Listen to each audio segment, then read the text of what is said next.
Why did you want to start the lacrosse program? This one? Mm-hmm. The one in Hawaii? Yes. Why did I want to start it? Having gone through starting a program before, and there's a little bit of a selfish element to that. I mean, the excitement for me is certainly unparalleled to much else. My experience has been that the kids that aren't exposed to the sport, that discover it for the first time, are really excited about it, and seeing that kind of excitement kind of percolate is pretty special. Having experienced it myself from a player standpoint, wanting to impart that same feeling in other players, I think certainly is a driving force.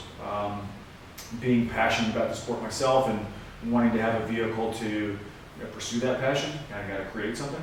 But the interest seemed to be here, just serving students in general. So kind of made the decision to drop the hammer and go for it. What are 3 main points that helped you create this program that would help other people trying to do something similar? You got to brand the game. You got to market the game. That absolutely has to happen.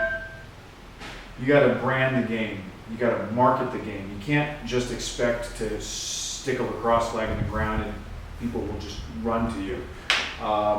So there was a lot of seeding that took place in the weeks and months before I even started talking about it. There was slides that went up at assembly, right, where I had computer generated, like, kids that I coached in Southern California, I had somebody go in and change the colors.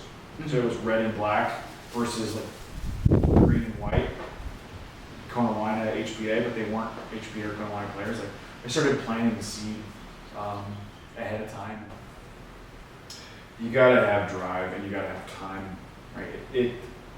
And I think you really need to have Number 2, you gotta have focus, time and focus. And I'm gonna combine those into one.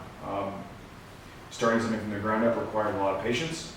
It requires, it's a little bit like herding cats. I mean, you gotta get kids out there and you gotta keep them engaged, you gotta keep them excited, you gotta keep it fresh, but you also it needs to be competitive. And you can't do that 1 or 2 days a week, I don't think. I mean, we did it 4 or 5 days a week for like 20 weeks. And that's what it really took to get it going. Finally, you really need to have a captive audience. So for me, using a private school to launch the initial program made sense. They're all here on campus. They've got an after-school requirement. They have to do something. They can't just scatter. It allowed me to basically loan out equipment, but be able to keep tabs on it. Because we're talking about $5,000-$10,000 worth of gear to an extent, at least replacement cost. And you can't give a kid a stick and ask him to give it back to you at the end of practice. Because you want him to hold it, and you want him to walk around school with that stick. That goes back to the first one, branding, marketing. Like, that's how you want that sport to be visible. And if people are in other sports, obviously they're not going to see you practicing, but if they see other kids carrying gear around, what's that? Or can I hold it? And they start to play catch. One kid starts to play catch, it gets good to him, and he comes out and he plays. They all kind of feed into one another. But having a captive audience is better than trying to do it, say, for me, my opinion, doing it in a community gathering from multiple schools, because they scatter, and then maybe they don't come back. Here, they had to be a practice. I got their time, I got their attention, and was able to make it entertaining, and make it challenging, and make it interactive, and show them some tricks, and give them a better understanding of the sport. All things are important. It's not just, catching and throwing. It's all the other things that really kind of get kids excited about the sport.